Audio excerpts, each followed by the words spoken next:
मु अमीर मोहम्मद अरब राजू विजु युव जनता दल राज्य संपादक आज इंग्राजी नववर्ष 2025 उपलब्धे मु ओडिशार पूर्वतन मुख्यमंत्री एवं ओडिशार गरीब लोकंकर सुख दुखर साथी पूर्वतन मुख्यमंत्री नवीन पट्टनायक को शुभेच्छा और अभिनंदन संगे एवं आम अंचलवासी को मध्य शुभेच्छा और अभिनंदन जनाऊँगी। मु प्रभु जगन्नाथ एवं अल्लाह का पाखरे प्रार्थना करुच्ची कि आम सारा ओडिशावासी को सुख एवं आनंद रे तांका जीवन कटू एवं से निरोग रुहंतु। आमे समाज को सुस्थ रखापी ये अंचल को सुस्थ रखापी गोटे निशा केन्द्र आज मु उद्घाटन करके आसी मु आशा करुच्ची आम अंचल निशामुक्त हम एवं एठिकार युवक छात्र माने सुस्थ रहिबे। यही कार्यक्रमटा आज आम करके आसु।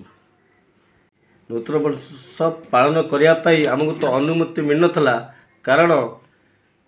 चाषींकर जो समस्या थिला आम पूर्वतन मुख्यमंत्री चाषींकर दुख शुणापी प्रत्येक अंचल को से जाई लोकों सांगे भेटुले तांकर जो समस्या अच्छी शुणुले एवं आमर जो पूर्वतन प्रधानमंत्री मनमोहन सिंह जो देहत्या होता से जोगु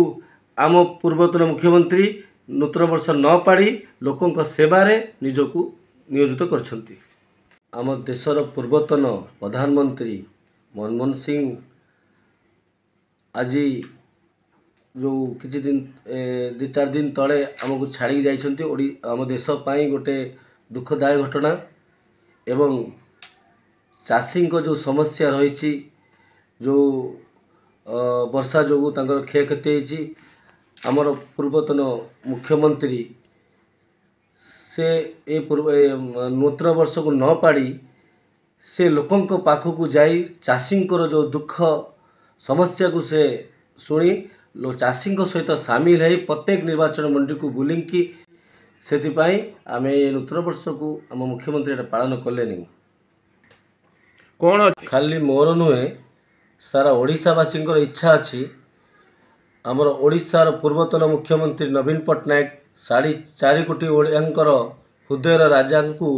पुणी से मुख्यमंत्री गादी में बसैवाई समस्त दृढ़ इच्छा अच्छी विश्वास अच्छी। इंग्राजी नववर्ष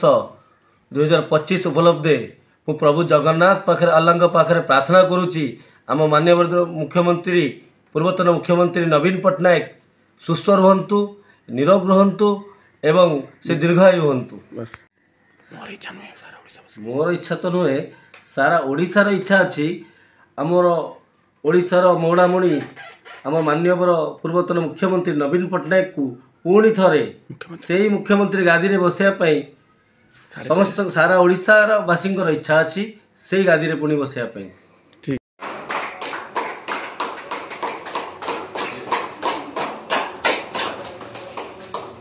Congratulations.